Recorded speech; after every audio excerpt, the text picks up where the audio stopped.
오늘 다니엘서 7장 14절까지는 이상에 대한 것이고, 그 다음에 마지막까지 28절까지는 절반이 그러니까 이상에 대한 것이고, 그 다음은 해석입니다. 이상과 해석. 다니엘이 꿈을 꿨습니다. 그 꿈이지만 또 그것은 이상이에요. 그러니까 꿈이지만 이상의 형태로 분명히 나타난 것입니다. 그것을 잘 긴술했는데 하늘의 네 바람이 큰 바다로 몰린다는 거예요. 상식적으로는 이렇게 안 되겠죠. 네 바람이 동시에. 이게 그러니까 이상이기 때문에 그런 거죠. 그래서 몰렸더니 그때 짐승이 나왔다. 그래서 그러니까 네 바람, 하늘의 네 바람이라는 것은 하나님의 어떤 권세로 볼 수 있겠죠. 권세, 능력. 그것이 바다. 보통 이제 세상을 의미하는 이 땅보다는 바다, 이 요동치는 세상. 거기에 하나님의 그 권세와 능력이 바다에 몰리자 바다가 아주 사납게 되고, 그런 가운데 이제 네 왕국이 거기 17절에 보면 그 네 큰 짐승은 네 왕이라 세상이 일어날 것이요. 23절에 보면 넷째 짐승은 그 땅의 넷째 나라라 이렇게 돼 있잖아요. 그게 나라라는 걸 우리가 알 수 있어요. 왕이라고도 표현되지만 이것은 나라다 이렇게. 그 네 왕국이 그러니까 등장하는 것입니다. 우리는 네 왕국 얘기하면은 다니엘서를 통해서 벌써 했죠. 우리 느부갓네살이 보았던 신상, 여러분 금, 은, 동, 철과 흙으로 되었던 그 신상을 여러분 기억하십니까? 기억하시죠? 우리가 그 신상에 대해서. 그래서 그 신상이 처음에 뭐였습니까? 금이 바벨론이었죠. 바벨론. 그 다음에 가슴과 팔로 나눠지는 두 나라, 메데 파사, 그리고 이제 그리스 동, 그리고 철 로마, 이렇게 이제 그 네 나라였음을 우리가 지난번에 살펴봤는데, 바로 다시 시작되는 거예요. 이번엔 짐승의 형태로 나타납니다. 첫째 짐승은 독수리 날개와, 첫째는 사자인데 독수리 날개가 있다 이거예요. 사자면서 독수리 날개를 가졌다. 우리가 사자는 짐승의 왕이요, 독수리는 새중의 왕이죠. 그러니까 여기서 아주 장엄함을, 위험이 있는 걸 알 수 있어요. 사자는 벌써 위험이 있는 것입니다. 그래서 독수리 조금씩 울리는데 소리가 좀 울리죠. 예. 독수리, 그것은 신속함을 얘기해요. 신속함. 그러니까 아주 위험이 있는 나라 바벨론입니다. 황금 머리를 가진 우리 첫 번째 나라. 그런데 보니까 잠시 후에 날개가 뽑혔어요. 그래서 이제 힘이 약해짐을 얘기합니다. 힘이 약해짐. 그리고 또 땅에서 들려서 사람처럼 두 발로 서게 함을 입었으며 또 사람의 마음을 받았으며 이렇게 되어 있어요. 그래서 사람처럼 사람의 마음을 받았다. 이것은 그 나라가 아주 힘 있다가 짐승처럼 막 그러다가 이제 좀 평범해지는 이런 것도 좀 될 수 있겠고, 좀 더 그 나라가 이제는 아주 그냥 악랄한 나라, 아주 느부갓네살로 대표되는 바벨론. 그 느부갓네살의 경험이 그렇지 않았습니까? 그가 한때 교만하다가 그래서 짐승처럼 됐다가 이제 인간으로 돌아오는 그런 과정처럼 바벨론도 이제 그러한 식으로 좀 아주 강하게 아주 잔인하고 약탈적인 그런 성격이 점차 좀 줄어드는 그런 정도로 볼 수 있겠어요. 그리고 두 번째 다른 짐승이 나타나는데 바로 곰이 나타납니다. 곰. 이 둘째 짐승은 곰인데 몸 한편은 들었다고 그랬죠. 무게가 분산되는 이 불안정한 모습. 그러니까 발은 좀 낮추고, 반은 낮추고 반은 높인 어떤 그런 자세. 그래서 이게 이 균형을 좀 이렇게 잘 못 잡는. 그래서 우리가 아는 대로 이것은 우리가 가능한 해석은 메대와 바사로 이렇게 나눠지는 그 나라의 모습을 볼 수 있겠어요. 거기 보면 새 갈빗대를 물렸다. 이거는 굉장히 갈비 먹을 때 여러분 3개씩 먹습니까? 하나씩 먹어야지. 새 갈빗대를 물었다. 아주 굉장히 그 탐욕, 그러니까 즉 정복욕에 불타는, 실제로 그 메대 파사가 그렇게 했습니다. 특별히 고레스 같은 경우는 수많은 나라를 정복했어요. 갈대아, 뭐 애굽, 수리아, 유다, 수구디아 많은 나라를 정복했는데 명령 있기를 뭐라고 그랬습니까? 일어나서 많은 고기를 먹어라. 그래서 계속 정복했습니다. 메대 파사가 실제로 계속 많은 나라를 정복하게 돼요. 그리고 이제 세 번째 짐승인데 표범이 있다. 여러분, 표범은 사자랑 비교해 볼 때 어떻습니까? 이 왕 같은 모습은 없죠. 표범은 아무래도 봐도 이 위험에 찬 그 어떤 사자의 모습은 아니에요. 표범은 또 힘으로 따진다면 이 곰이 힘이 있거든요. 표범은 좀 뭔가 날렵하면서 사자 같지는 않지만 대신은 대신 그 약탈성에 있어서는 두 짐승과 유사하죠. 아주 오히려 잔인한, 표범은 좀 이렇게 잔인한 그러한 표상이에요. 아주 신속하게 먹이를 잡아먹는 면에서는 오히려 두 짐승을 능가합니다. 곰이 뭐 이렇게 신속하게 막 잡아먹는 그런 인상은 아니죠. 예? 곰이 막 신속하게 이건 좀 이제 표범이 아주 날렵하게 움직이는, 우리가 아는 대로 뭐가 있습니까? 지금 세 번째 나라 뭐였죠? 그리스. 이 알렉산더 대제가 시작해 그거 아주 그냥 급하게, 여기서 보면은 4날개가 또 있다고 그랬죠. 그 등에는 3날개, 4이 있다는 건 아주 신속한 것을 의미해요.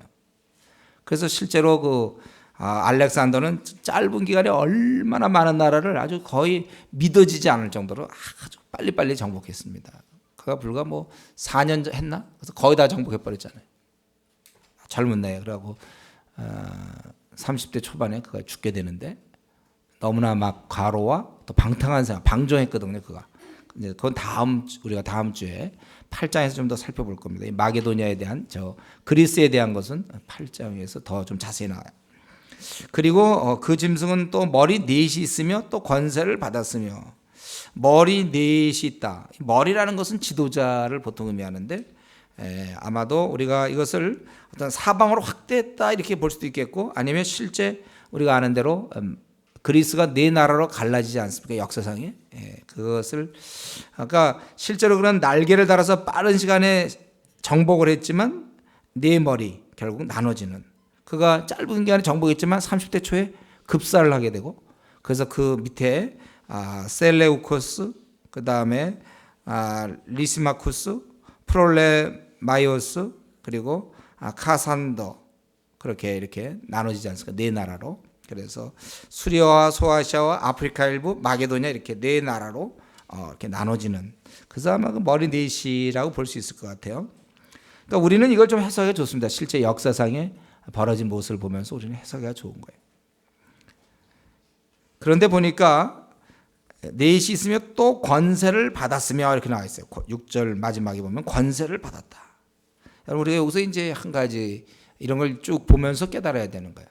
권세. 알렉산더의 능력이 아니었습니다. 우리 역사상에 보면 알렉산더는 그 영화도 나왔죠.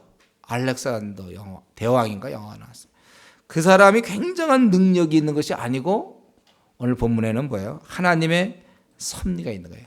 특이하게 태어난 사람이, 그 사람은 왜 이렇게 정복력이 불타올랐는지 모르겠고 전술에 대가고 아주 용감무쌍하고 말이죠. 그것이 그 사람이 원래 좀 이게 아니고, 여기 보면 특이하게 태어난 자, 바로 그거예요. 삼손이 힘이 많지 않았습니까? 그가 뭐 헬스센터 같은데 옛날에 혼자 막 한 게 아니라 그냥 특이하게 태어난 것처럼 이런 권세, 이 능력이 하늘로부터 주어졌다는 거예요. 그래, 이걸 알아야 돼요. 하나님의 계획이 있으셔서. 그리고 이제 4번째 짐승인데, 이 다니엘이 이것 때문에 고민하는 거예요. 이 4번째 짐승 때문에. 내가 밤 이상 가운데 그 다음에 본 4째 짐승은 무섭다는 거야. 무서워. 짐승이 형태를 뭔지 안 나있죠? 우리 그 곰이라든가 사자, 표범은 뭐 알겠는데 뭔지 몰라. 짐승은 짐승인데 무섭대. 아주 무섭고 놀라우며 또 극히 강하며 또 큰 철 이가 있어서, 아마 여기서 곰 사자 볼 때는 그런 걸 못 봤을 건데 이를 봤는데 이가 철이야. 철. 누구죠? 우리 지난번에 금신상을 통해서 신상을 통해서 깨달은 건 뭐였죠? 네 번째 나라 로마죠. 로마. 이거 대표적으로 어떤 짐승을 제시할 수 없을 만큼 하여튼 무서워. 무슨 짐승인지 몰라도 무서워. 극히 강하며 큰 철 이가 있어서 먹고 부서뜨리고 그 나머지는 발로 밟고. 이게 이제 또 특이한 점이죠. 먹고 부시는 건 좋다 이거예요. 자기가 먹어버리면 되는데 왜 먹지도 않는 건 건드리냐 이거죠. 그 나머지는 발로 밟았으며. 아주 그냥 그거 이상한 나라죠. 이상한 짐승. 보통 자기 먹이만 먹으면 되는데 안 먹는 거 있잖아요. 그것들은 막 발로 밟는 거예요. 그냥. 그렇게 된다는 거예요. 그런 아주 파괴적인 아주 잔인한 그런 걸 볼 수 있어요. 그래서 모든 짐승과 다르면 또 열 뿔이 있다. 뿔이라는 것은 특별히 권세, 능력, 그래서 왕. 그래서 여기서 열왕, 그것은 이제 무서운 힘의 상징이라고 볼 수 있겠어요.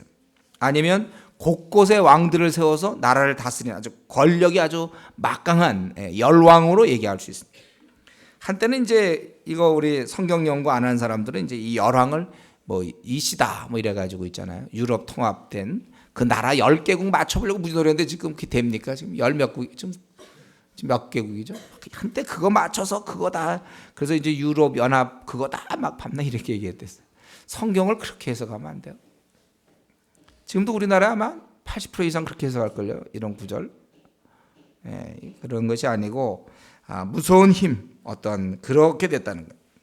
그리고 저기 열 뿔이 있으므로 내가 그 뿔을 유심히 보는 중에 다른 작은 뿔이 그 사이에서 나더니 먼저 뿔 중에서 셋이 그 앞에서 뿌리까지 뽑혔으며 이 작은 뿔에는 사람의 눈 같은 눈이 있고, 이 눈 같은 눈이라는 것은 이 통찰, 어떤 관찰, 어떤 눈이 있다, 아주 잘 본다, 어떤 신중함 이런 것 있는 것이고, 또 입이 있어 큰 말을 하였느니라. 이 말, 큰 말을 했다. 어떠한 자랑, 뽐냄도 될 수 있겠고 아니면 말, 간계도 될 수 있어요. 그래서 이 사이에 작은 뿔이 등장했는데 우리는 누군지 몰라요. 하여튼 어떤 왕을 가르칠 텐데 그는 아주 작게 시작했지만 이렇게 하고 있다는 거예요.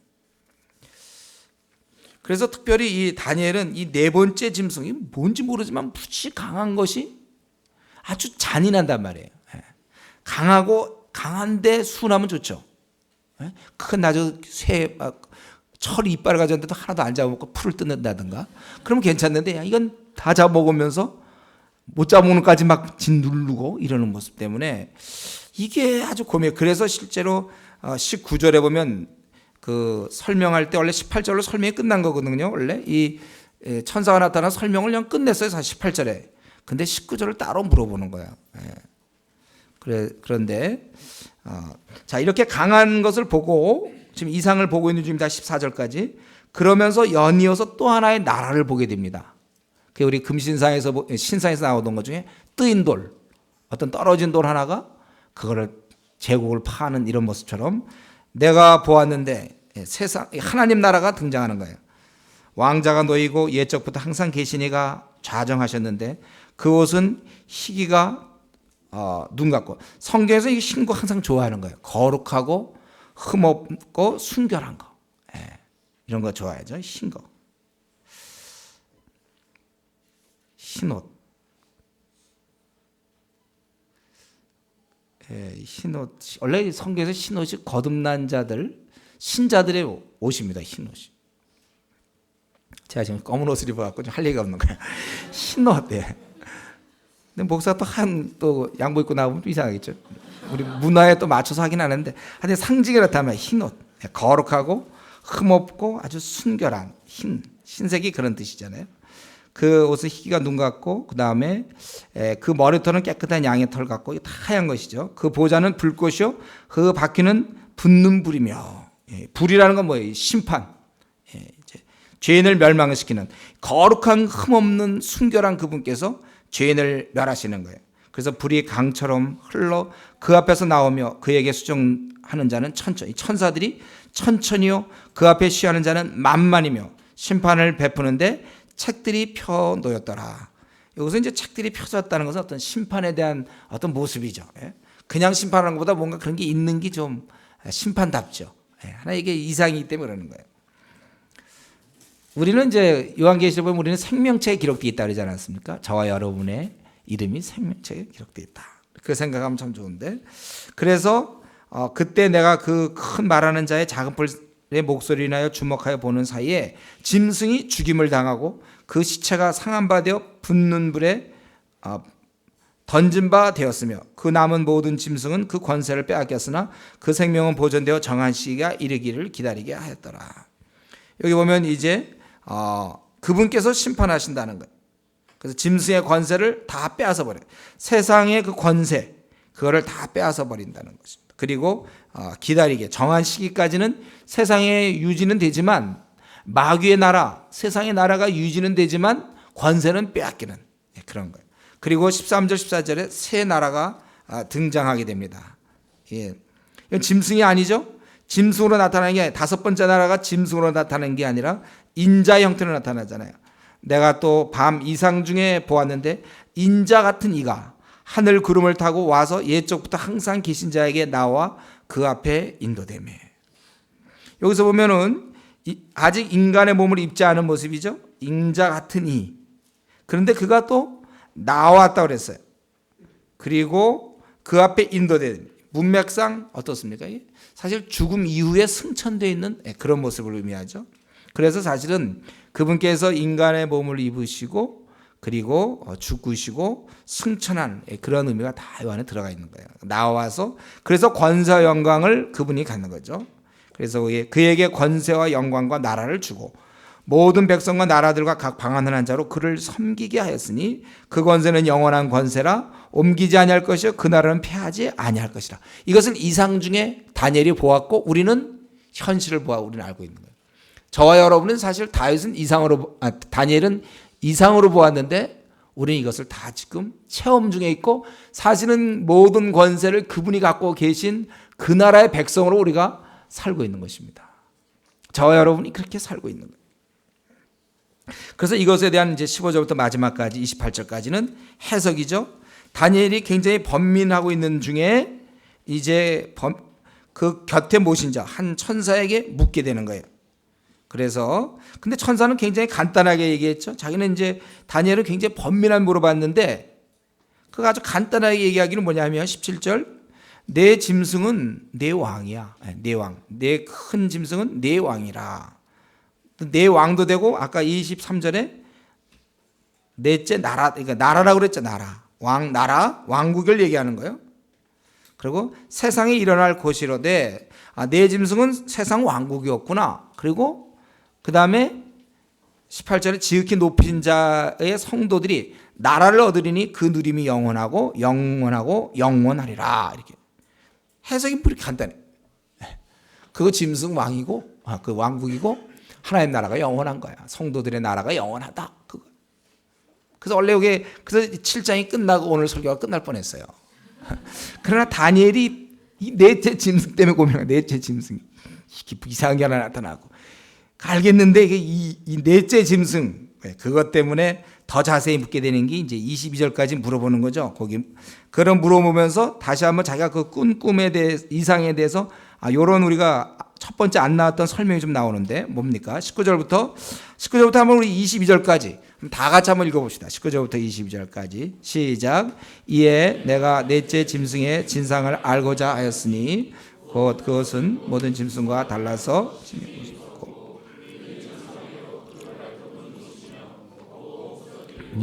나머지는 발로 밟았으며 또 그것의 머리에는 10뿔이 있고 그 외에 또 다른 뿔이 나오매 새 뿔이 그 앞에 빠졌으며 그 뿔에는 눈도 있고 큰 말하는 입도 있고 그 모양이 동류보다 강하여 보인 것이라. 내가 본즉 이 뿔이 성도들로 더불어 싸워 이겼더니 예전부터 항상 계신 자가 와서 지극히 높으신 자의 성도를 위하여 신원하셨고 때가 이름에 성도가 나라를 얻었더라. 이거를 지금 설명한 거예요. 그렇죠? 다니엘이 이렇게 된 김 넷째 짐승이 이렇게 되었습니다. 우리 방금 읽은 것은 그렇게 설명하는데 여기 보면 이것은 사실은 여기서 아주 이 넷째 짐승의 특징 중 하나가 21절에 보니까 이 뿔이 성도들로 더불어 싸워 이겼다 이거야. 성도들을 다른 세 짐승 그런 건 없어요. 정복력에 강한 건 맞는데 네 번째 짐승은 성도들을 싸워 이겼다는 거예요. 우리가 아는 대로 이것은 로마일 듯 싶고, 그러나 이제 이것에 대해서 하나님께서 결국은 돌아보시고 거기 22절 이상 중에 나온 거죠. 지극히 높으신 자의 성도를 위하여 신원하셨고 그 원수를 갚아주신 거죠. 때가 이름에 성도가 나라를 얻었더라. 그래서 모신 자가 이처럼 이르되 넷째 짐승 곧 땅의 넷째 나라. 우리 벌써 이거 설명 안 해도 이제 다 알죠. 네. 넷째 나라인데 이는 모든 나라보다 달라서 천하를 삼키고 밟아 부서뜨릴 것이며, 이 네 나라 바벨론, 메데, 파사, 그리스, 로마 할 때 로마가 가장 강력한 대표적인 나라 아닙니까? 그렇죠? 그래서 그걸 알려주는 거예요. 그 열불은 이 나라에서 일어날 열왕이요 그 위에 또 하나가 일어나리니 그는 먼저 있던 자들과 다르고 또 새 왕을 복종시킬 거며. 그러니까 우리는 누군지 모르지만 하여튼 그 강한 어떤 왕들이 나타나고, 그러니까 여기서 이 숫자는 어느 정도 그런 그 상징성이 있는 거예요. 근데 중요한 건 그 왕들이 나와갖고 이제 25절 높으신 자를 대적한다는 거예요. 그냥 정복이나 하고 말지. 왜 그 하나님을 대적하는지 모르겠어요. 높으신 자를 대적하며 또 지극히 높으신 자의 성도를 괴롭게 할 것이며. 그래서 우리는 생각할 때 이게 단지 로마로 끝나는 게 아니에요. 물론 실제로 로마가 기독교를 수없이 핍박했지만 이것은 사실은 이제 오고 오는 주님 오시는 그날까지 세상 나라의 모습을 가리키는 거예요. 세상 나라의 모습을 알려주는 것입니다. 아주 참남한 모습이죠. 높으신 자를 대적하고 성도를 괴롭게 한다. 그가 또 때와 법을 번개코자 할 것이며 변개코자 할 것이며. 그러니까 이 하나님의 이런 질서들, 하나님의 원리들, 이런 모든 것을, 세상 나라니까 오늘날 그렇지 않습니까? 오늘날 이 나라들이, 세상의 그런 흐름들이 하나님의 뜻을 거스려서 지금 행하고 있지 않습니까? 성도는 그의 손에 붙임 바 되어 한 때와 두 때와 반 때를 지내리라. 이제 요거를 세대주의적 전천년 기설 이런 주장하는 쪽에 보면 항상 이런 거를 한 때, 두 때, 셋, 반 때, 그럼 3.5년 이런 식으로 계산해요. 항상 이런 걸, 이게 이제 그렇게 우리가 해석하면 안 되죠. 요한계시록에서 여러분 이거 그때 해석했죠? 예. 한때, 이들이 막 어느 기간이에요? 굉장히 핍박을 한단 말이에요. 그리고 두 때, 더욱더 강해지는 때가 있지만 반 때, 갑작스럽게 그 세력이 줄어드는 거예요. 그래서 우리 성도가 안심하는 거예요. 아주 극한 상황에서 핍박당하지만 갑자기 그게 끝나는 거예요. 소망이 생기죠. 그리고 이게 한때, 두 때 이렇게 설명하는 것은 뭔가 계획이 있다는 거, 은밀한 섭리가 있다는 거, 어느 순간 몰락한다는 거. 하여튼 끝이 반때라는 것 때문에 우리는 안심할 수 있어요. 3년 6개월간. 여러분 지금 3, 6개월, 로마 이후부터 3, 6개월 끝날게요. AD 1세기 다 끝날게요. 지금도 그러나 여전히 핍박은 계속되고 있지 않습니까? 그러나 우리가 생각할 때 아주 강성하다 싶은 그 어느 순간에 반때, 마지막 때가 그렇게 된다.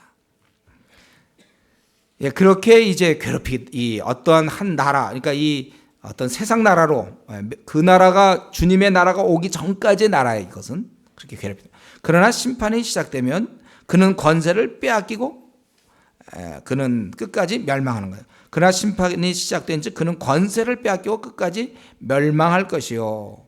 그리고 27절에 나라와 관세 온 천하 열국의 위세가 지극히 높이신 자의 성민에게 붙임받으리니 그의 나라는 영원한 나라이라. 모든 관세 있는 자가 다 그를 섬겨 복종하리라 하여 그 말이 이에 그친지라. 이제 여러분 지금 우리가 방금 다니엘서 7장을 살펴보았는데 어떻습니까? 우리가 이제 굉장히 쉽죠. 이전에 우리가 혹시 이런 거를 읽었으면 뭐 뿔이 나오고 뭐 이래서 이렇게 성경 복잡하다 이러고 이제 이거 읽다가 모르겠다 하고 이제 덮는 거 아닙니까? 그럴 때가 많은데 자세히 보면 우리가 이미 성경을 그렇게 많이 보다 보니까요. 이제 이런 게 어렵지가 않아요. 뭐 세상 나라가 나타나는데 그걸 상징했으며 그 나라가 이제 영원한 것이다. 다니엘은 사실 이런 경험이 없잖아요. 그는 이제 앞으로 미래에 펼쳐질 그 나라를 그가 펼쳐질 그 미래에 펼쳐질 거거든요. 현재 그 다니엘의 현재는 전혀 경험한 바가 없어요. 그러나 우리는 이미 역사가 다 지났기 때문에 알고 있단 말이죠. 이게 그리스, 바벨로니아, 메데, 페르시아, 그리고 그리스, 로마로 이어지는 예수님 오시기 전에. 왜냐하면 예수님이 이 땅에 오심으로써 하나님 나라가 시작되는 거거든요. 물론 완전하게 완성되지는 않지만 지금 점점 하나님 나라가 이렇게 완성되어가는 과정이 있잖아요. 그러니까 그 전까지의 모습을 그리면서 계속해서 이것은 세상이 하나님을 대적하지만 하나님은 승리한다, 그런 메시지예요. 그래서 요 넷째 짐승은 우리가 로마로 볼 수 있는 게 맞지만 문맥상 어떻게 됩니까? 하나님 나라가 임하기 전까지. 왜냐하면 그것이 그 나라가 끝나고 이제 나라와 권세와 온 천하 열국의 위세가 지극히 높인 자의 성민에게 붙임 바 되고 그의 나라는 영원한 나라며, 이렇게 그런 걸 볼 때 이게 하나님 나라 임하기 전에 계속되는 세상 나라 권세 전부를 가르치는 것으로 우리가 볼 수 있다는 것입니다. 물론 주를 대적하는 세력들이 중간중간 심판을 당해요. 그러나 최종적으로는 주님의 강림하실 때 이루어진다는 것입니다. 이게 오늘 7장 메시지의 핵심이에요. 여러분, 우리는 오늘 이 7장을 통해서 우리가 몇 가지를 좀 생각해야 되는데, 첫 번째는 늘 우리는 이런 구조를 볼 때마다 또 깨닫고 그래야 돼요. 우리는 밥을 계속 먹어야 되지 않습니까? 우리가 똑같아요. 우리가 영적으로도 우리는 눈에 안 보이는 하나님을 섬기기 때문에 둔해진단 말이에요. 그러니까 이런 구조를 볼 때 또 깨달으셔야 돼요. 무엇을 깨달아야 됩니까? 역사의 통치자는 우리의 하나님이시고, 우리 하나님은 이렇게 이상까지 줄 수 있는 분, 꿈속에도 말씀할 수 있는 분, 즉 모든 것의 통치자야. 우리 하나님은 전능자 하나님, 모든 역사의 주관자, 통치자이신 우리 그런 하나님, 이분을 우리가 섬기고 있다는 것이고, 그분께서 자신 있게 장담하거니와 뭐라고 했습니까? 내게 모든 것을 구하면 이루어 주시겠다고 그랬다는 거예요. 그렇기 때문에 여러분 명심하십시오. 하나님의 자녀가 거지같이 살아서는 안 된다는 거예요. 우리가 힘없이 패배자처럼 그런 행위라도 그런 그런 얼굴빛이라도 보여서는 안 돼요. 왜냐하면 우리는 승리자야 돼요. 왜냐하면 그분이 통치하시기 때문에 모든 것을 여러분 간구하시면 되는 겁니다. 성경에는 그 방법을 딱 하나 알려줬잖아요. 기도하라. 우리는 이 땅에서 많은 환난을 당할 것이지만 기도하라 이거예요. 그래서 우리는 하나님 나라의 백성으로서 있잖아요. 우리가 걱정 근심하면 원래 안 되게 돼 있는 거예요. 각본상 안 되게 돼 있습니다. 여러분, 내가 지금 재벌이라고 합시다. 재벌이야. 돈이 너무 많아 나는. 내가 막 재벌인데 돈이 너무 많은데, 그런데 내가 어디 식당에 가서 있잖아요.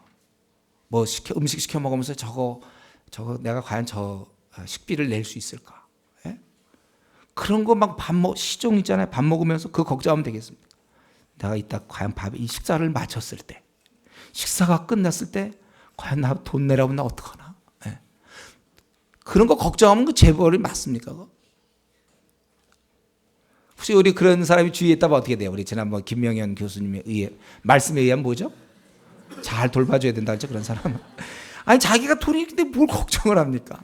우리가 하나님을 의지하기 때문에 앞날 대안이 없어도 걱정하지 말라. 제가 누누이 얘기하지 않습니까? 우리 뭐 교회적으로도 우리 개인적으로도 여러분 앞날 따위는 걱정 좀 하지 마세요. 제가 늘 얘기했죠. 자동문이라고. 지금 다쳤어. 저거 어떻게 여나 걱정하지 말랄까. 가까이 가보세요. 열린다니까요. 저는 제가 기대하는 게 그거예요. 우리 앞으로 우리 교회가 이전 계획 같은 거. 지금 계획을 세울 수가 없어요. 그러나 이제 때가 돼서 이제 뭐 이게 임대가 다 끝난다. 이랬으면 그때 하나님한테는 뭐 어떻게 하니까 궁금해. 여러분도 궁금하죠? 걱정됩니까? 아니면 궁금합니까? 궁금하셔야 돼요, 여러분. 이게 정상이에요. 우리 하나님께 우리가 앞으로 교대에 들어가는 이런 과정들 참 아주 그냥 내 생에 난 그런 것을 목도할 생각을 하니까 참 즐거워요, 사실은. 아주 궁금해. 우리가 그렇게 사셔야 돼요. 그분께서 통치자인데, 아니 그분이 오늘이라도 결정하면 끝나는데요. 뭐 재가는 이 땅에서 벌어지지 않아요. 뭐 재벌이 하는 것도 아니에요. 돈 많은 사람이 우리 교회 도와주는 것도 아니고 아무것도 아니에요. 재가는 위로부터 나는 것. 제가 항상 얘기했죠. 재가는 어디서 나온다고? 위로부터 오는 거예요. 위로. 우리가 역사의 통치자, 모든 것을 통치하신 하나님, 저 모슬렘 9억 1천만, 저거 우리가 무슨 수로 뭐 어떻게 해보겠습니까? 통치자 하나님, 그분께서 하시면 되니까 우리는 그저 흉내만 내면 되는 거예요. 흉내만 내자. 우리가 이것을 항상 저는 이런 구절만 나올 때마다 다시 한번 또 생각해. 통치자는 그분이시다. 그러니까 이것을 개인에게 적용해도 좋아요. 내 앞날의 문제, 뭐 여러 가지 문제 걱정하지 마세요. 뭐가 걱정입니까? 어쨌든 지금까지 먹고 살았잖아요. 물론 갈비 같은 거 못 먹었지만 그래도 먹고 살아왔지 않습니까? 이렇게 됐지 뭐 이 정도면요. 이렇게 살 거라니까요. 앞으로 걱정하지 마세요. 통치예요. 기도하세요. 꼭 기도 안 하면 걱정합니다. 요거는 반비례적 성격이 있어요. 그러니까 기도 안 하는 사람은 걱정하게 돼 있고 또 기도하는 사람은 걱정 안 하게 돼 있고 어느 것이 더 센지 한번 해봐야 돼요. 아마 다니엘서 끝날 때까지 조금 전에 이 설교는 계속 들어야 돼요, 여러분. 원래 그렇게 돼 있습니다. 그리고 우리가 오늘 본문에서 보니까 이 세상 권력은 이 교회를 대항한다는 걸 우리가 볼 수 있죠. 세상의 권력은 한때, 두때, 반때 계속해서 성도들을 괴롭힌다는 거예요. 세상은 하나님을 싫어합니다. 성도를 미워하고요. 이 사람들이 가능하면 세상 사람들은요, 다른 종교는 괜찮은데 기독교는 이상히 싫어하게 돼 있어요. 그렇기 때문에 성도가 이 땅을 살아갈 때는 많은 어려움을 당하게 되어 있습니다. 이유 없이 고난을 겪는 게 정상이에요. 이거 각본입니다. 그러면 회사에서도 이상하게 내가 불교를 믿으면 괜찮은데 기독교를 믿으면 이상하게 싫어해 사람들이요.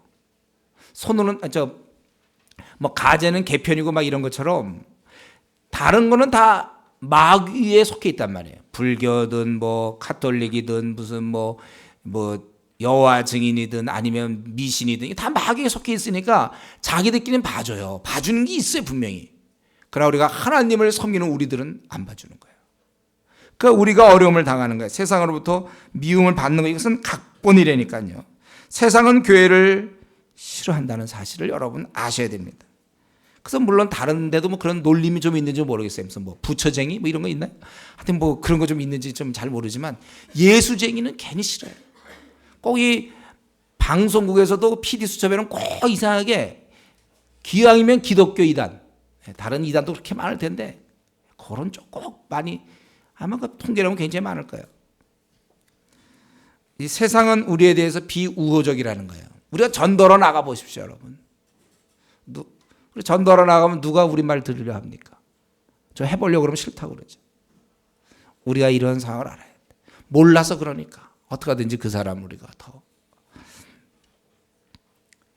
우리가 이 비우호적인 이런 상황에서 그러니까 여러분들이 사실은 이런 고속터미널에 나가보고 이런 학교에 뭐 동서울터미널에 나가보고 서울역에 가보고 뭐 한양대에 가보고 뭐 건대 가보고 이러는 것은 이것을 여러분이 아주 이렇게 깨달을 수 있는 아주 좋은 이런 기회가 되는 거죠. 사람들이 얼마나 싫어하는가. 사람들고 점 봐주겠다면 많이 올 거야. 내가 점 좀 봐주겠습니다 하면 사람들 점 많이 봐요. 가만히 있어도 점 같은 거 봅니다. 그러나 우리가 가서 기독교 얘기하면 싫어해요. 이유 없이 싫어하는 거예요. 까닭 없이 싫어한다고 성경은 얘기하고 있습니다. 여러분들이 그거를 각본인 줄 알아야 되게 세상은 교회를 싫어하는구나. 주님 오시기까지 대항하고 있다는 사실을 알아서 우리는 더욱 그러기 때문에 더욱 전투적이 돼야 되고 수동적으로 머물러서는 안 되는 것입니다. 여러분이 노방전도할 때 이제 사람들을 많이 만나게 될 때 아마 그걸 더 깊이 체험할 거예요. 그렇기 때문에 처음에는 의아했고 처음에는 어이가 없었습니다. 왜 저 사람이 왜 나를 싫어하는지, 왜 나를 갖다 이렇게 무시하고 화를 내는지. 저도 처음 전도할 때 그걸 이해할 수 없어요. 왜 화를 내냐? 그러나 그것이 그들의 모습이에요. 우리가 그걸 이제 웃으면서 또 어떻게 그걸 잘 풀어나갈 것인가. 싫다는 사람을 어떻게 권매. 이게 이제 우리의 기술이죠. 좋다는 사람이 어디 있습니까? 내가 복음 전할 때 내 얘기해 주세요 할 사람이 어디 있습니까? 다 싫다고 그러죠. 그 사람은 어떻게 왜 싫다고 생각하십니까? 왜 그렇게 생각하게 되었습니까? 그래도 혹시 교회 나가본 적 한 번도 없습니까? 한제해서 그 사람을 붙잡아요. 이게 사람 낚는 어부가 돼야 되는 것입니다. 그래서 우리가 주님의 일을 특별히 하고자 할 때는 어려움이 따르기 마련입니다. 가만히 있어야 편하죠. 주님의 일을 하려면 어려움이 있는 거예요. 그래서 때때로 우리 조장이라든가 무슨 리더라든가 직분자라든가 이 주님의 일을 할 때 이렇게 궁시렁궁시렁 거리는 사람이 있어요. 힘들다, 뭐 개인적 시간이 없다, 뭐 신경 써야.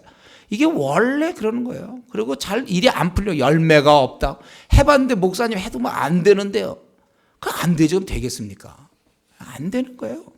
이런저런 어려움이 생기는 게 맞습니다. 마귀가 교인을 싫어해요. 주의라는 사람을 싫어합니다. 방해합니다. 일이 꼬이게 돼 있어요. 그래서 기도하라는 거예요. 기도 없이 주의 일하는 사람은 그게 제일 위험한 사람이죠. 그럼 완전히 자기를 자폭시키는 거예요. 기도도 지금 우리가 나아갈 때 어려움이 가만히 있으면 어렵지 않아요. 그러나 우리가 주님의 일을 하려고 좀 주님을 위해서 비전을 갖고 밀어붙이려고 할 때는 사단이 가만히 있으니까 마귀가 공격을 하죠. 그러니까 우리는 기도해야 된단 말이에요. 여러분 기도 없이는요 주님의 일 하지 마세요. 여러분 그건 완전 죽는 겁니다. 왜냐하면 내가 주님의 일을 안 해야 공격을 안 하거든 마귀가. 근데 내가 주님의 일을 하겠다 그럼 공격받겠다는 뜻이거든요.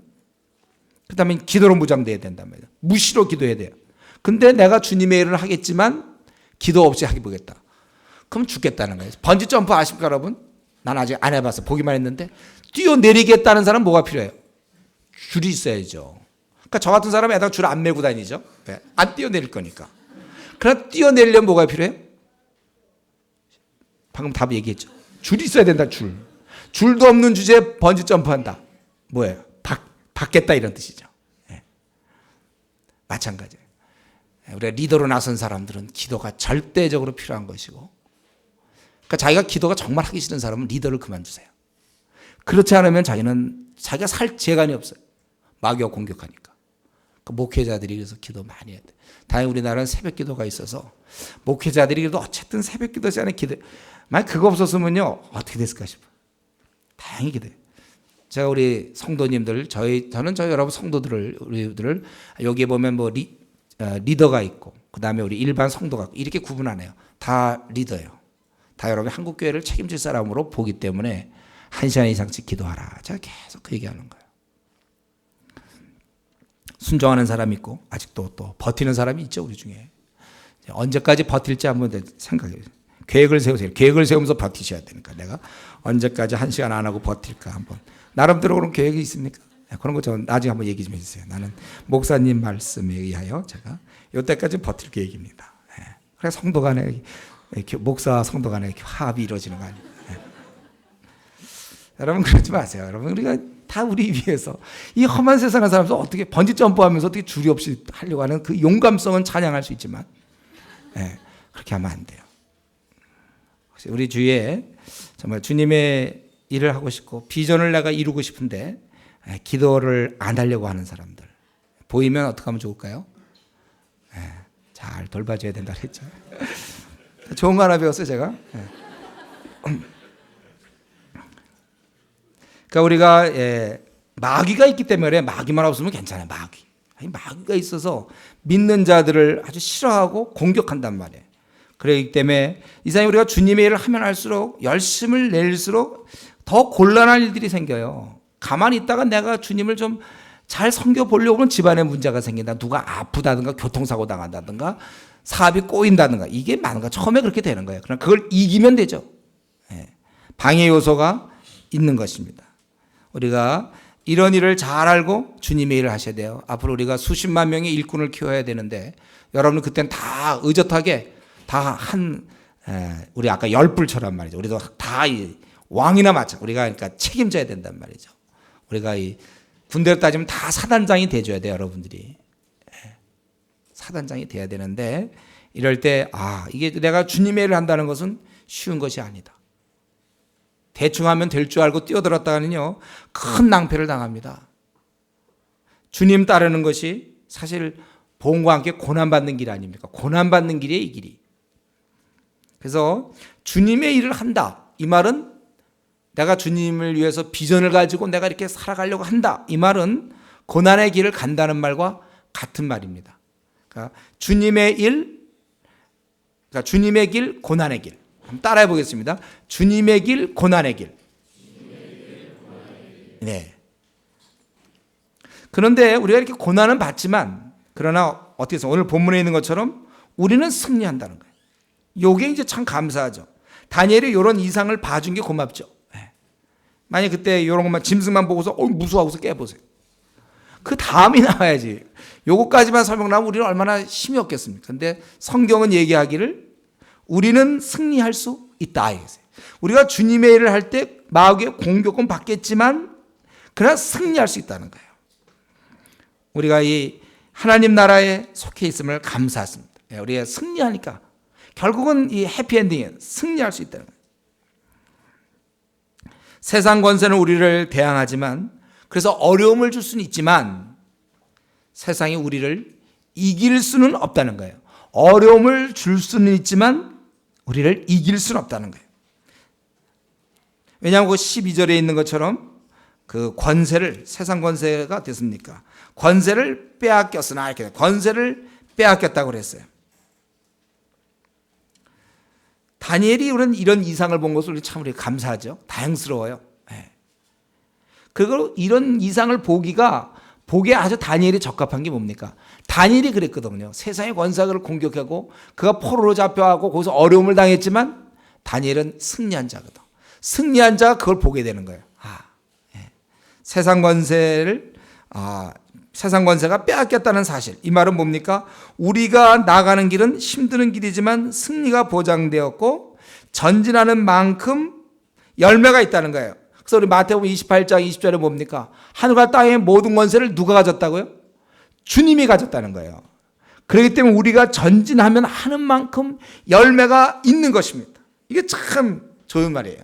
그럴 때 여러분 이 시간에 여러분 한 두 가지를 생각하셔야 돼요. 자, 좋은 사람 계세요? 두 가지 이제 거의 끝나가는데 잘 졸면 되겠습니까? 지금 우리가 지금 이런 말씀 볼 때 우리가 낙심하면 안 된다는 거예요. 나름대로 주님을 위해서 충성하는 사람들이 있습니까? 열심을 내는 사람 낙심하면 안 돼요. 성경에도 선을 행하다가 낙심하지 말지니, 내가 목사님 내가 그동안 몇 년째 내가 이래봤지만 한 명의 영혼도 구원도 못하고 나는 은사가 없는 것 같습니다. 또는 나는 주님을 위해서 나름대로 내가 정말 중국을 품고 해봤는데 집안에 이게 뭡니까? 이런. 뭘 좀 해봤는데 이런. 하여튼 그런 거 있잖아요. 그래 성경 뭐라고 써요? 선을 행하다가 낙심하지 말지니, 열매 없다고 낙심하지 말라 이거예요. 열심히 주여 해봤습니다. 해보았는데 이게 뭡니까? 낙심하지 마라. 때가 이름에 거둔다고 그랬어요. 이걸 우리가 꼭 우리 앞으로 우리가 교대를 들어가고 수십만 명의 일꾼을 키우려고 생각할 때 얼마나 낙심될 요소가 많겠습니까? 뭔가 좀 부응되는 듯하다, 또 안 되기도 하고 여러 가지 꼬이기도 하고 어려움이 있겠죠. 앞으로 어떤 어려움이 우리에게 기다리고 있는지 모르겠어요. 그냥 기도할 뿐이에요, 우리는. 그러나 낙심을 안 하겠다는 거예요. 때가 이름에, 하나님의 때가 이름에 거두리라 그랬어요. 그렇기 때문에 저와 여러분 주님 위해서 가만히 있으면 안 됩니다. 열심을 내세요. 우리가 전진하는 만큼 열매가 있습니다. 우리 지금 추수하는 일꾼 저 팀이 전진하는 만큼 분명히 열매가 있어요. 지금 우리가 최근에 한두 달 사이에 지금 그래도 50명 이상 거듭나지 않았습니까? 그러나 그 열매 말고도 하여튼 열매가 있어요. 가만히 있지 마세요, 여러분. 절대 여러분이 가만만 있지 마세요. 움직이세요. 열매가 약속되어 있습니다. 제가 우리 작년에, 벌써 작년이네요. 우리 형제자매들 제주도 가지 않았습니까? 제주도 한 달간 우리 동계 훈련할 때 참 저의 생애 처음 경험한 건데 귤밭 농장에 갔어요. 제가 한번 얘기했죠. 갔더니 나무마다 있잖아요. 밑에 나무 한 그루에 밑에 귤들이 막 있다. 거기가 만 평인가 그렇다니까요. 너무 많아갖고 죽지도 않아 이 주인이. 우리 보고 주스라는 거예요. 우리 그때 한 40명 들어갔나? 그래서 봉지 있잖아요. 봉지 2개씩 갖고서 들어갔어요. 그래갖고 한 20분 금방 다 이렇게 해갖고 그래갖고 우리가 그거 갖고 와서 마침 간식이 없댔는데 그래서 우리가 수련회 끝날 때까지 매일 간식이었습니다. 그게 귤. 근데 시컷 먹었는데 바로 그거예요. 뭐냐면 우리가 봉지를 갖고 있잖아요. 그냥 담으면 그게 우리 거라니까요. 거기서 담으면 돼. 그냥 담으면 만약 우리가 40명이 들어가서 봉지 2개씩 이만한 거 들고 들어왔는데 아무도 안 담아보세요. 만약에 아무도 안 담아. 그리고 20분 뒤에 나와. 그럼 우리 간식은 어디 간 겁니까? 그럼 귤 누가 있어요? 그러면 근데 이때는 담으면 담은 만큼 우리 간식이 되니까 그게. 와, 그래서 제가 얘기했잖아요. 이제 그만 주세요. 이제 허리 너무 아파. 그래서 일어났다가도 아이고 저거 하나 담으면 그것도 또 주웠단 말이에요. 담으면 돼 그때는요. 예. 그건 뭐 그냥 우리 거예요. 담으면. 아, 그거 정말 놀라운 전 체험이었어요. 전 그런 경험을 해본 적이 없는데 한 번 더 해볼 필요가 있는지 몰라요. 우리가 주님의 일을 하면 할수록 그 열매가 있는 거예요. 그래서 제가 좋아하는 말씀 고린도전서 15장 58절. 너가 더욱 수고 많이 하라. 왜냐하면 주 안에서 수고가 헛되지 않을 줄 믿는다고 그랬어요. 수고한 만큼, 우리 조장들이 있습니까? 자기가 수고한 만큼 조언이 바뀌는 거예요. 왜 우리 조언들은 왜 처음부터 조언들이 다 성숙해갖고 이렇게 했습니까? 왜 우리 조언들은 이렇게 PBS도 안 하고 문자 메시지에도 반응 없고 그래도 하려니까요. 나중에 오히려 그쪽에서 먼저 보낼 수도 있고 그러는 거예요. 하는 만큼 땀을 흘린 만큼 열매가 있는 것입니다. 하는 만큼 우리니까 지금은요 뭐 특별한 영웅이 필요 없어요. 열심히 하는 사람이 영웅이에요. 그 되죠 뭐. 여러분 귤을 줍는데 말이죠. 예, 거기서 뭐 특별히 뭐 특이하게 손가락이 이상해서 뭐 특별히 많이 줬습니까? 가서 그냥 더 몰라요. 손가락이 아주 특이하게 이렇게 잘 돌아가지고 한 번에 2개 집었는지 그건 잘 모르겠지만 그냥 많이 줍는 사람 보면 누구냐면 열심히 주는 사람이 많이 줍는 거예요. 뭐 특이한 뭐 재능이 있다든가 말이죠. 모르겠어요. 혹시 더 빠른 시간에 좀 좋은 귤을 더 많이 주셨는지 잘 모르겠지만 비슷비슷했어요. 그때 귤이다. 그냥 열심히 주면 되는 거예요. 자기가 이 손님이 강하다고 남들이 20분 주는데 혼자 5분 동안 죽는다. 그거 안 돼, 열명. 손님 없어도 그냥 많이 주세요. 풍성하고. 예. 여러분 주 안에서 수고가 헛되지 않는 겁니다. 그냥 우리가 열심히 하면 열매가 있는 거예요. 예. 누구나 다 열심을 내면 열매가 있어요. 직장 생활도 그런데 뭐 제가 열심히 해보세요. 충성스럽게. 회사에서 인정받게 돼 있어요. 손을 부지런히 놀리는 자가 부하게 되는 것이고 열심히 하는 자가 되게 돼 있어요. 우리가 알기 때문에 우리는 승리가 보장돼. 그러니까 우리가 중국 저거 640명 차이나 640 뭐 640명 선교사 보내고 우리가 저기서 뭐 중국의 14억을 책임진다. 당연하죠. 이게 뭐 이상한 일입니까? 행여나 우리 중에 목사님 그거 언제 나도 그건 잘 몰라 언제인지는 그렇지만 그게 뭐 안 될 듯이 막 이상한 표정을 짓는다든가 이러지 마세요 여러분. 저게 어떻게 안 이루어집니까? 저 따위가. 전능하신 하나님 앞에서 우리가 열심히 하게 되는데 안 될 게 어디 있습니까? 우리가 하나님께서 하시는데 하나님을 의지하고 나가는데 세상 다만 시간이 얼마 걸리냐 저희가 늘 그거 기도한다고 그랬죠. 되긴 될 텐데 시간이 너무 많이 걸릴까 봐. 그럼 어떡합니까? 지금 우리가 첫 번째 우리 형제자매가 나갔지만 예를 들면 제가 우리가 열심히 했는데 이제 앞으로 한 20년 뒤에 또 한 팀이 나간다. 이러면 어떡하냔 말이에요. 지금 그걸 걱정하는 거지 저런 게 안 되는 게 어디 있습니까? 저런 거는. 그렇죠? 세계 보고만 안 될 게 어디 있어요? 우리가 하나님을 의지하고 나가는데. 낙심하지 말고 제발 가만히 있지 말라는 거예요. 안 될 것처럼 생각 더딜지라도 참고 기다리라. 성경에 더딜지라도 이루어진다 그랬어요. 그래서 기도하고 낙심치 말아야 될 것을 주님 말씀하셨습니다. 누가복음 18장에. 우리가 어떤 문제를 여러분 기도합니까?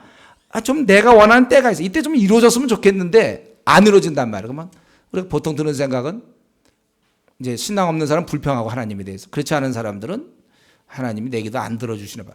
안 들어주시는 게 아니라 아직 때가 안 된 거예요. 그러니까 계속 여러분 기도 제목 놓고 낙심하지 말고 계속 기도하세요. 하나님께서 이루어진다 약속했잖아요. 기도 응답하시겠다. 계속 기도하시고. 한 가지만 더 말씀드리고 좀 시간이 오늘 산창식 때까지 좀 됐는데 한 가지만 더 말씀드리고 마칩니다. 끝으로 우린 지금 이 본문을 봅니다. 7장의 내용이 뭐예요? 이런 세상 나라가 교회에 도전하나 하나님께서는 우리 편이심으로 세상 권세는 심판당하게 되고 하나님 나라는 영영이 서게 된다. 이게 오늘 본문의 내용이죠. 7장의 내용. 근데 목사님 아니면 또 개인적으로 근데 그 내용과 내랑 무슨 관계가 있습니까? 나랑. 오늘 알았어요. 그러니까 세상 권세가 우리를 도전하지만 무너지고 우리는 영영이 승리하게 된다. 근데 그게 나랑 무슨 관계가 있습니까? 지금 나 요즘 직장생활 바쁘고 피곤하고 교회도 좀 간신히 나왔는데 그것과 지금 이 말씀과 내가 무슨 관계 있습니까? 나 지금 고시 준비 바쁘고 나 지금 사회생활하고 지금 직장 때문에 막 힘들고 아니면 직장 취직하려고 그러는데 결혼 문제 때문에 내가 자나깨나 그 고민인데 지금 세상 나라가 도전하지만 하나님 나라가 이긴다. 그게 나랑 무슨 관계 있습니까? 어떤 의미가 있습니까? 혹시 그런 자가 있습니까? 여러분, 오늘 이 8장의 말씀은 내가 주님의 명령에 복종하여 어떤 비전을 가지고 가만히 있지 않고 끊임없이 노력하는 자, 그런 자에겐 큰 위로가 되는 거예요. 이거저는요, 소망이 되는 거예요. 근데 지금 방금 내가 그냥 나 직장 생활하고 학교 생활하고 그냥 뭐 이렇게 가정에서 뭐 이렇게 지내고 그냥 나 뭐 이렇게 그럴 때 아직도 가만히 있는 자에겐 이런 말씀이 아무런 위로가 안 돼요. 지금 이 말씀 오늘 이제 7장 끝났을 때 여러분께 이 말씀의 위로가 안 되고 오히려 지금 목사님이 이제 끝으로 이렇게 얘기하니까 이제 설교가 끝날 것에 대한 위로를 받는 사람 이렇다면은 이게 문제인 거죠. 예. 여러분, 사실은 이 말씀이 우리 아무런 위로가 안 되는데 이게 참 문제가 되는 거예요. 이게요. 그게 뭐예요? 결국은 가만히 있는다는 거잖아요. 이게 주님의 나라를 위해서 투쟁하고 싸우는 사람은 큰 위로가 되는데 가만히 있는 사람은 오늘 7장 말씀 봐도 이 위로가 안 돼요. 제가 논산에서 말이죠, 훈련 막 받을 때 막 포복 막 할 때 너무 힘들어. 제발 좀 휴식 좀 했으면 좋겠다 할 때 교관이 자 10분간 휴식. 그럼 그냥 얼마나 좋은지 몰라요. 10분간 휴식. 그건 정말 달콤해요. 그건 정말 너무 좋은 말씀이에요. 근데 늘 노는 사람 보고 야 10분간 휴식 그래 보세요. 그게 무슨 의미예요? 지금 그 자도 지금 퍼지고서 놀고 있는데 10분간 쉬어라. 그럼 뭐죠? 좀 그만 주시다 이래야 되나? 그건 무슨 의미가 있습니까? 이 말씀이 그러니까 이 7장이 우리의 시금석이 될 수 있어요. 예. 이 말씀을 보면서 내가 내 자신을 생각할 수 이게 정말 나에게 위로가 되는가? 아니 뭐 세상 나라가 도전하지만 하나님 나라가 이긴다는구나. 예. 다니엘이 그런 꿈을 꿨고 이상을 봤구나. 이 정도냐 이거예요. 여러분, 우리가 이 땅을 살면서 아주 좀 이렇게 비전을 갖고 살아야 돼요. 주님의 일을 하면서 보람 있게 살아야 됩니다. 우리가 안 믿는 사람들한테 뭐라 그럽니까? 이 기독교 안에 들어오면, 신앙세계에 들어오면 전혀 다른 세계가 있다. 빛의 세계가 있고 참 평안하고 참 좋다 이렇게 얘기하지 않습니까? 그런데 막상 들어왔을 때도 비슷할 수가 있어요. 사실은요, 우리가 이 믿는 자 안에서도 크게 둘로 구분돼요. 이거 여러분 아셔야 돼요. 크게 둘로 구분됩니다. 하나는 그냥 일반 교인, 비전이 없는 사람, 하나님 나라 확장을 위해서 아무런 꿈이 없는 사람과 성경의 말씀대로 모든 족속으로 제자 삼으라는 그 말씀대로 순종하여 사는 사람, 이 둘로 나눠진다는 거예요. 이 차이가 대단해요. 마치 신자와 불신자를 구분하는 것처럼 신자라 하더라도 이제 하나님 나라의 백성이 되었으면 그다음 목표를 갖고 돼야 되잖아요. 태어났으면 내가 어떤 사는 목표가 있어야 되는 것처럼 하나님 나라의 백성으로 들어왔으면 왜 들어왔습니까? 군대 들어왔으면 뭐예요? 포병이에요? 보병이에요? 군대 들어와서 군인이야 나. 근데 자기가 뭘 하는지 몰라요. 밤낮 남들은 뭐 포병은 포를 하고 뭐 보병은 보병, 뭐 행정병 행정인데 자기는 그냥 밤낮 군대 왔다 갔다 그래. 혼자 모자 쓰고 왔다 갔다. 순찰병인가? 하여튼 몰라. 왔다 갔다. 예. 아무 목표가 없고 3년 제대한다고 해봅시다. 2년 군대 생활 마치고. 그건 아니에요. 우리가 하나님 말씀대로 우리는 이제 순종하는 사람들이 돼야 됩니다. 신자라고 해서 다 끝나는 게 아니라 이거는 이제 첫 단계 돌입한 거고 신자로서 머무는 게 지금 우리 한국 교회의 한 90% 교회에 늘 다니는 사람, 수요예배, 금요기도에 빠지지 않고 나오고 그냥 교회. 그거 말고 사명이 있어야죠. 그리스도인이요. 모든 족속으로 제자 삼으라. 주님이 딱 한 가지 명령 내리셨는데 부담되는 일이죠. 사람을 제자 삼는다는 것은. 그러나 우리가 그렇게 살게 되는 것이고 이렇게 복음과 함께 고난받는 삶을 살게 될 때 비전을 갖게 될 때 그때부터 신앙의 재미가 있는 거예요. 그때부터 보람 있고 만족이 있는 거고 위로가 펼쳐지는 것입니다. 그래서 제가 여러분에게 이렇게 강조하는 것 주님께서 이미 말씀하신 거죠. 우리 모두 떠나면서 우리에게 모든 인류에게 정말 사명으로 주신 게 뭡니까? 모든 자기 비전으로 사명을 주신 것 가서 모든 족속으로 제자 삼다가 너희들 나 만나자 이거죠. 주님이 그거 우리한테 부탁한 거예요. 처음에는 베드로, 야고보 뭐 이렇게 소수의 제자만 불렀던 주님이 떠나시면서 모든 자, 믿는 자를 제자를 부르셨어요. 그럴 때 제자 다음이 있어야 되는 거 아닙니까? 그렇기 때문에 우리 보고 주님께서 제자 삼으라는 것을 우리말로 번역하면 재미있게 살아라, 보람있게 살아라, 목표를 갖고 살아라, 행복하게 살라는 것이며 기쁘게 살라는 것입니다. 처져서 살지 말라는 거예요. 축복된 삶을 살라는 것입니다. 열매 맺는 삶을 살라는 거예요. 여러분 요즘 고시 공부하는 사람 보고 있잖아요. 이렇게 얘기하면 어떻게 되나요? 네가 일생 고시 공부해라. 그게 위로가 될까요?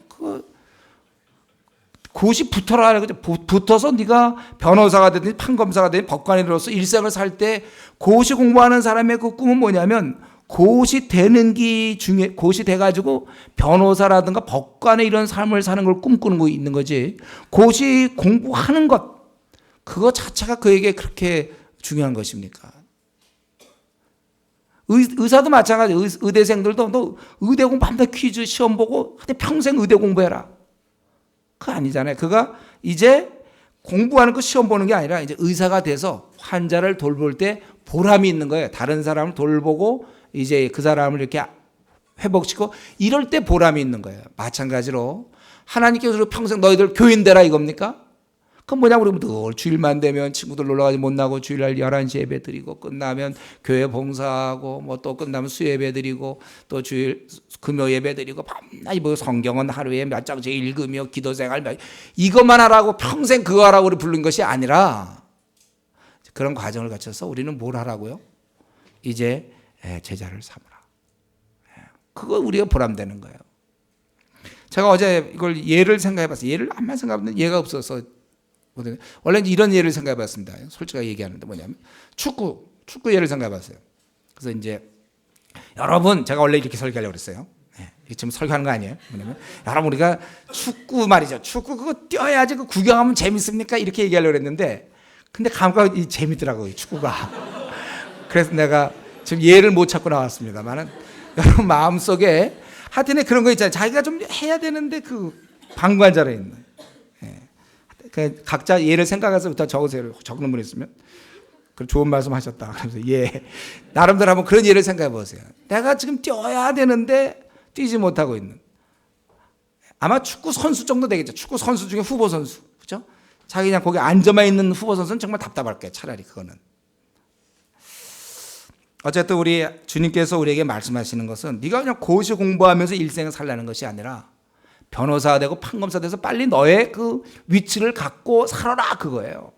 모든 족속으로 제자 삼으라는 것은 그래서 우리 평생 제자 안 삼고 그냥 교인으로 사는 사람이 얼마나 한국교회에 많습니까?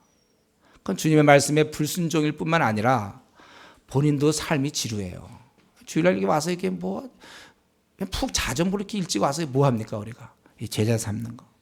여러분 오늘 이 본문 다니엘서 7장은 다시 한번 나를 점검해 볼 수 있는 기회가 되는 것입니다. 위로가 된다면 지금 삶이 복된 자여 바르게 가고 있는 것이고 이걸 보면서도 그냥 무덤덤하다면 내 삶의 방향을 바꿀 때가 이미 지났다는 것입니다. 지금 내 삶이 잘못된 길을 가고 있다는 것을 지적해 주는 말씀이 다니엘서 7장입니다. 지금의 삶은 하나님께서 원하시는 삶이 아니고 그 삶은 지루한 삶이라는 것입니다. 그것은 교인의 삶이라는 것이에요. 여러분 지루하게 살지 마세요. 속히 복된 삶으로 뛰어드십시오. 도대체 뭐가 내 삶을 이렇게 지루하게 만듭니까? 왜 내 발목을 이렇게 뭐가 붙잡고 있습니까?